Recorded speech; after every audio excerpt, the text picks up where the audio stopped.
पंचतंत्र में एक कथा आती है, वो केवल संकेत ही करेंगे उसका, कि बकरी चरते चरते जंगल में थक गई, एक सिंह के पाद चिन्ह को देख करके वहीं बैठ गई। स्वाभाविक वहाँ मैदान था, शेर के पंजे का निशान बना हुआ था। अब वो बेचारी चल नहीं सकती थी, अपने झुंड से भी यूथ से भटक गई थी। भेड़िया आया, उसने सोचा, भेड़िया ने सोचा कि भेड़ बकरी तो देख के ही भागते हैं हमको, ये आराम से बैठी है, मुंह घुमा रही है, जुगाली कर रही है। हे बकरी, मुझे नहीं पहचानती मैं कौन हूं, डर नहीं लगता? उसने कि हजूर मैं डरूं क्यों, देख लो मैं कहां बैठी हूं, यहां देखो क्या है।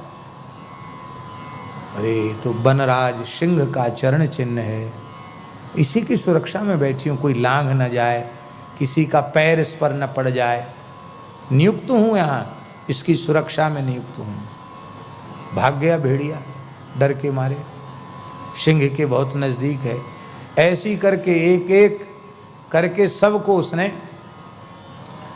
भगा दिया बकरी ने, तमाम हिंसक प्राणी आए, अंत में सिंह आया। सिंह को भी आश्चर्य हुआ कि वन्य प्राणी हमको देखते ही भागते हैं, आराम से बैठी है। तो सिंह और निकट गया, उठ के खड़ी हुई, प्रणाम महाराज प्रणाम, तुमको डर नहीं लगता? सरकार मुझे डर क्यों लगे, मैं जो आपका आश्रय लेकर बैठी, यहाँ क्यों बैठी हो? कहा आपका चरण चिन्ह मुझे दिखाई पड़ गया, मैंने सोचा किसी का पैर न पड़ जाए इस पर, इसे कोई लांघ न जाए, इसकी सुरक्षा में मैं यहीं बैठ गई। वाह वाह, तेरी जैसी भक्ता तो न भूतो न भविष्यति, परम भक्ता है मेरे पाद चिन्ह की। अच्छा क्या इच्छा है तेरी बता? बोले थोड़ी कोमल कोमल ऊपर की पेड़ की पत्तियां खाना चाहती हूँ, और अमुक गांव की रहने वाली हूँ, अमुक मेरा मालिक है, वहाँ अपने घर जाना चाहती हूँ। तो शेर ने हाथी को बुलाया, और हाथी की खोपड़ी पर बैठ गई वो बकरी। अब पूरा श्लोक हमें याद नहीं आ रहा। अजा चरति मस्तके, अजा बकरी हाथी की खोपड़ी पर बैठ करके कोमल कोमल पत्ती खाने लगी, और हाथी ही उसको उसके घर तक पहुंचा के आया।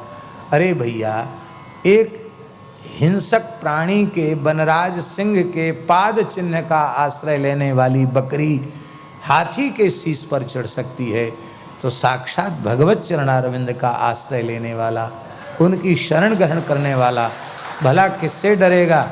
हैं, वो कहाँ नहीं पहुँच सकता है। यद्यपि है पंचतंत्र की कथा अपने ढंग की है, लेकिन हम उसको यहाँ शरणागति में उसका स्मरण कर रहे हैं। भगवान का साक्षात आश्रय है। शरणागति में शरणम ग्रह रक्षित्रो, इसलिए भगवत शरणागति की बड़ी महिमा है।